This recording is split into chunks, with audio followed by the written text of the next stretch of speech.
दोस्तों, ये जो कहानी आज मैं आपको सुनाने वाला हूँ, इस कहानी से आपको अपने जीवन का महत्व समझ में आएगा और इसे बेहतर बनाने के लिए हमें क्या करना चाहिए।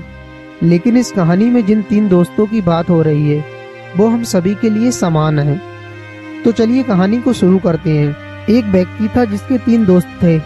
वो तीनों दोस्त हमेशा उसके पास ही रहते थे। उस व्यक्ति को जिंदगी के हर मोड़ पर उन तीनों की किसी न किसी तरह से जरूरत पड़ती रही। उस व्यक्ति का जब अंतिम समय आया तो उसके पहले मित्र ने उससे कहा, मैं तुम्हारी मौत को टाल नहीं सकता, लेकिन मैंने हर स्थिति में तुम्हारा साथ निभाया है। लेकिन अब मैं सिर्फ तुम्हें इस बात का भरोसा दे सकता हूँ कि तुम्हारी मौत के बाद तुम्हारा लास्ट ठीक से कर दूंगा।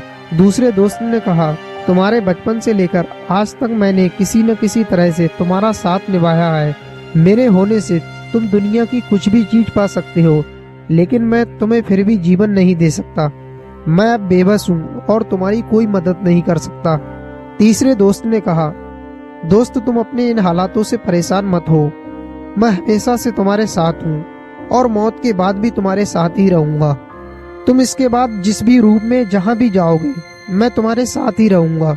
तो दोस्तों, इस कहानी में जिन 3 दोस्तों की बात हुई वो 3 दोस्त हैं, परिवार, पैसा और कर्म।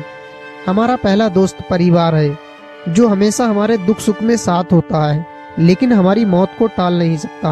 हमारा दूसरा दोस्त पैसा है, जो जीवन में हमारी जरूरतों को पूरा कर सकता है, लेकिन पैसे में भी इतनी ताकत नहीं है कि हमारी मौत को रोक सके।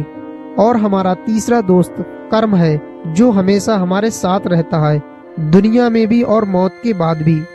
इसलिए दोस्तों, कर्म अच्छे करो, दौलत शोहरत जो भी है बस यहाँ तक ही है, बाकी आपके मरने के बाद आपके कर्म ही साथ जाएंगे।